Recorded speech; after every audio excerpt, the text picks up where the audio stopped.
really in my zone. All my niggas getting cheese like it's provolone. They ain't with us out the bottom, so they'll never know. Even through trial and error, gotta keep yourself composed. Feel like me, little bitch, I'm chasing all my dreams. I couldn't make. Yes, welcome back to another video on the Big Steph channel, and we're here after Arsenal's 2-1 win at the Emirates. Unfortunately, not enough to win the Premier League title this year. But first, I want to touch on the game before we talk about the overall amazing season. We go 1-0 down, but we managed to come back in a strong performance. Give me your thoughts and opinions on the lineup and your feelings going into the game and how the game turned out. I mean, it was a tough game. You could definitely tell we missed Saka on the right-hand side. Martinelli is not really used to the right. It was a really tough game for him in the second half. He really showed up. Thomas just, I don't know. I think we should just get rid of him this season. This summer, I think we have to get rid of him. He's just shot. And yeah, other than that, it's just good to get the win. We had to do all with our job first, and then just hope for a miracle in West Ham. But we did our job. That's all that matters. What about you, bro? Yeah, it's that point of the seasons where the performances don't really matter. It's really the results. And I knew we were going to get the 3 points, even if it had to be at the 90th minute. But, you know, the other scoreline was in our heads the whole time. So, you know, it's kind of hard to enjoy it. Yeah, it is kind of hard to enjoy, especially such a bittersweet feeling. To be honest, better than anything, because at 1-0 down, sometimes it looked a bit shaky. But going into halftime, Tomiyasu with a massive goal, steps up, another Odegaard assist. He also assists Kai Havertz in the end. We showed fight, we showed character, even in that big moment, stepping up. The fans had belief the whole time. Guys, give me your thoughts and opinions on the season. We get to the Champions League quarterfinal, the first time being in it in 14, 15 years, challenging for a league title after 20 years. How are you feeling now, looking forward to next season? Winning everything next season. We just got to look. I think we have the right manager. Just a few more transfers, and I think we got it. I don't see why not. Just a few games here and there because 3 points we couldn't win the title. So I think we got it. What about you, bro? I feel like Arteta's always said that we've been ahead of schedule. When we challenged for the Premier League last season, it was the season we were really supposed to get fourth, and this season was the season we were supposed to be challenging for the first time. So we are ahead of schedule. So we do need to look optimistically to the future, but it is bittersweet. It is really bittersweet. I understand. Hey, you know, when you come so close to a league title, you can't help but feel a little bit hurt. You touch on positions you'd like to see strengthen. Talk about striker Kai Havertz again stepped up massively in this back end of the season.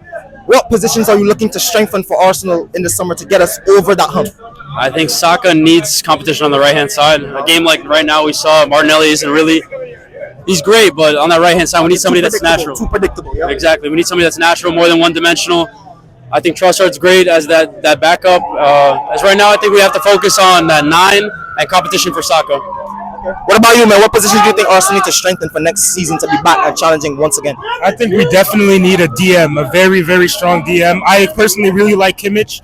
I think that with Partey injured, we got really lucky that Jorginho really stepped up this season. But if we didn't make that emergency Jorginho signing, I really don't know what we would have done. We would have ended up in the same situation. So a DM is really important for me. For all the Arsenal fans, because there's still Arsenal fans out there that are very looking at the season kind of glass half empty, saying that we don't come home with a title this year, and that's an unfortunate truth, but is the truth nonetheless. What would you rate this overall season, and what do you think about Mikel Arteta this season? Give the team and Arteta this season a rating. Like I said before, Arteta said we were always ahead of schedule. So this season, I'll still rate it a 9 out of 10. It was still a great season. We still won all the games we really needed to win. We really did enough to win an English league title, but in the days of Man City, you need 90-plus points to win it. So the future will be better. This season was not a failure. It's still a 9 out of 10. We are ahead of schedule. But, yeah.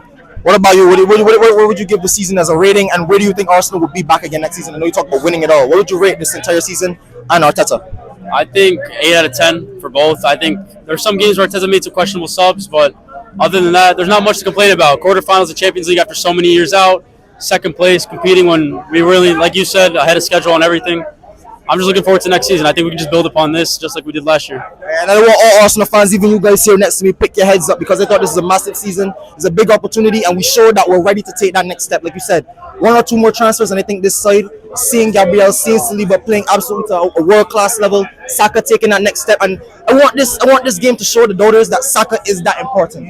Saka's ability to get on the ball, create space, put crosses in on a consistent basis is missed us in this game. Is why we still got the win. But I need people to know why Saka for me is world class. What do you think about Bukayo Saka? I think Bukayo Saka has shown that he's world class way before the world class debate started with Phil Foden. If you know the game and you watch him play, then you knew he was world class. So it was obvious we were going to miss him today. But It's undisputed. Well, Bukayo Saka is one of the best players in this league, and if you know football, you know that. There's not much else to say. We saw how much we missed him on the right hand side. The creativity, the take-ons, just the build, just helping build up. It's tough without him. He's our star boy. We need him. No doubt about it. But thank you guys for watching another episode of the Big Steph channel. It's been me with these guys. Follow up before you do that. Give me guys your name. I didn't get the name. Kevin. Kevin. Brandon. Thank you guys for watching. Thank you for being with me. Catch you guys on the next one.